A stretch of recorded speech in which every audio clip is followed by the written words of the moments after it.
Hello and welcome back to my channel. My name is David Novak.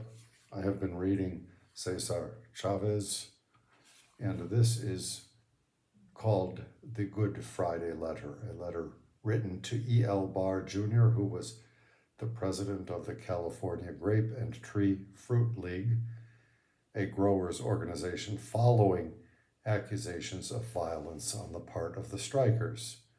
Chavez was greatly troubled by these accusations, and the letter, written in Delano, was published in Christian Century on April 23, 1969. Dear Mr. Barr, I am sad to hear about your accusations in the press that our union movement and table grape boycott have been successful because we have used violence and terror tactics. If what you say is true, I have been a failure and should withdraw from the struggle.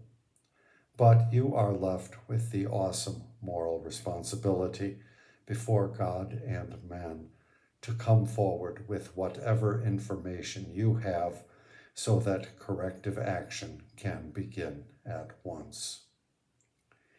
If, for any reason, you fail to come forth to substantiate your charges, then you must be held responsible for committing violence against us, albeit violence of the tongue.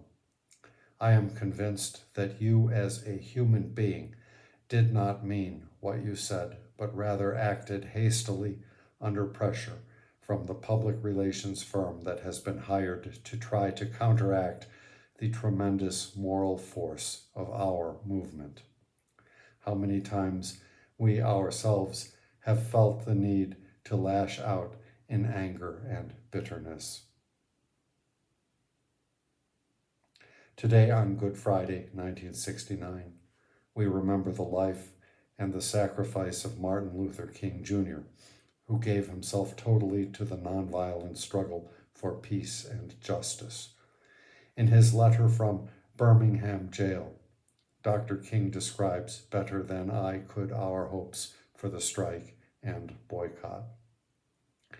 Injustice must be exposed with all the tension its exposure creates to the light of human conscience and the air of national opinion before it can be cured.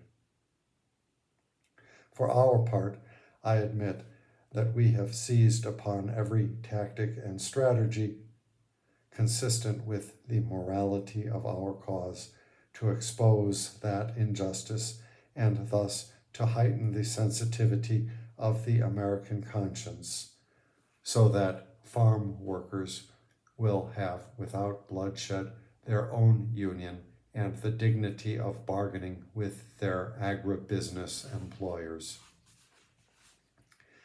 By lying about the nature of our movement, Mr. Barr, you are working against nonviolent social change. Unwittingly, perhaps, you may unleash that other force that our union, by discipline and deed, censure and education, has fought to avoid. That panacean shortcut, that senseless violence that honors no color, class, or neighborhood. You must understand, I must make you understand, that our membership and the hopes and aspiration of the hundreds of thousands of the poor and dispossessed that have been raised on our account are above all human beings, no better, no worse than any other cross-section of human society. We are not saints because we are poor, but by the same measure, neither are we immoral. We are men and women who have suffered and endured much, and not only because of our abject poverty, but because we have been kept poor. The color of our skins, the languages of our cultural and native origins, the lack of formal education, the exclusion from the democratic process, the numbers of our slain in recent wars.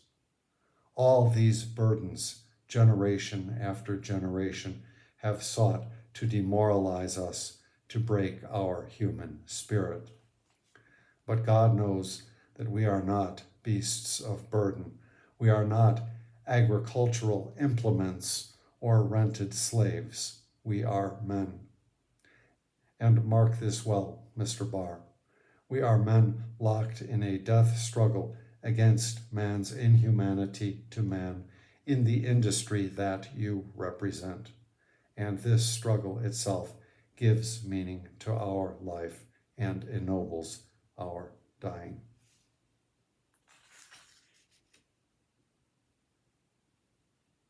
That is not the entire letter, but I thought I would read a brief excerpt from it. Thank you for stopping by my channel.